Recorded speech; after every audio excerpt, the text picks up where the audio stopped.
how will I know if I'm getting enough REM sleep? Should I have good dreams and stories to tell people the next day? Well, you should wake up remembering you have dreams. You have 5 REM periods through the night, and they happen like right before you wake up. So they start and they move towards the latter part of the night. So if you wake up and you've been in a dream, and generally if we have to go to the bathroom, we'll wake up towards the early morning hours and we'll be kind of remembering we're in a dream. And so that's the time that you're dreaming.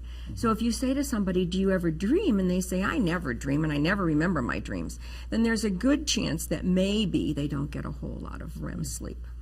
Now, with sleep and its importance, there are some things, though, that medically interfere with good sleep. So let's go through a couple of those, because individuals at home, if they're not getting good sleep, need to know when they need to go to a doctor and when they can do some of the behavioral things that you're going to tell us about after the break.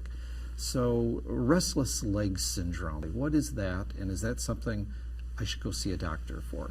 Well, restless legs is creepy, crawly, tingly sensations. They're worse when you're lying down, and they're worse in the afternoon, and then they're also worse at night. And they can create insomnia because they keep you awake, because your legs, feel like they're kind of jumping internally, and then they're relieved by movement. So people will be sleeping, and they'll get up in the middle of the night and move and trot around a little bit and relieve that so they can get back to sleep. So the biggest thing about restless legs is that it disturbs sleep, and that when you're sitting down, it bothers you. Mm-hmm.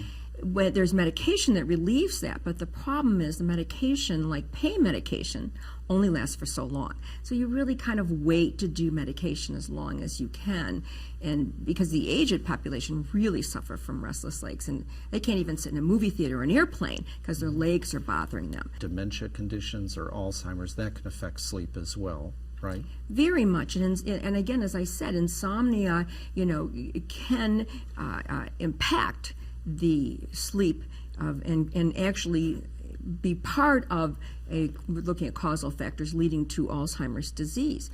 At the same time, when you get Alzheimer's disease, your sleep isn't very good either. So you've got this kind of cycle that's going on between sleep and the medical disorders. Parkinson's is another one, and there's REM sleep behavior disorder. There's so many medical disorders where sleep is attached to that, and the medical disorder makes sleep worse, and sleep makes the medical disorder worse. Traumatic brain injury is another one. Mm-hmm. People who have a traumatic brain injury are in pain, and they can't sleep. 70% of them have a sleep problem the first 3 months of their injury.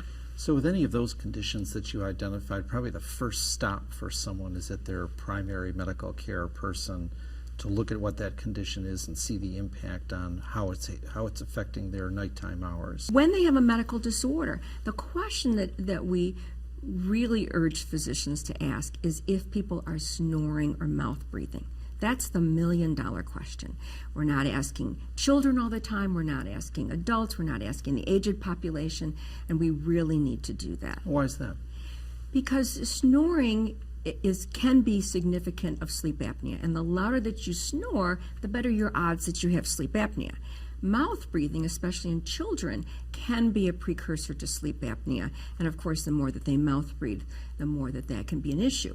In children, it affects their brain and their functioning, attention, concentration, memory. In adults, it affects attention, concentration, and memory, and also leaves them at risk for exacerbating heart disease.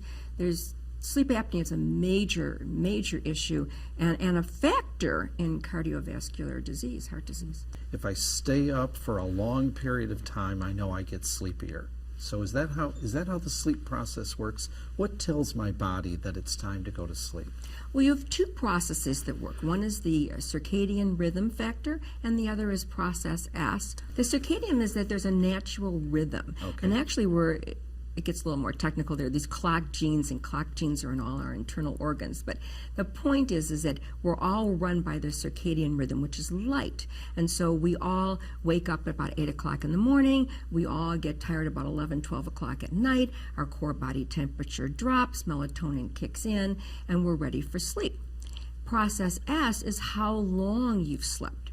So if you haven't slept very long, and then there's a little core body temperature drop between 3 and 5 in the afternoon. So let's say you pulled an all-nighter and didn't sleep. Now, 3 to 5 o'clock in the afternoon, you're like really tired. Of course, that's when all the accidents happen. And then if you don't fall asleep, you get better because of the circadian rhythm. So 6 o'clock, 7 o'clock at night, you're fine. And you don't even realize you haven't slept the night before. And then you're tired about 11, 12 o'clock at night.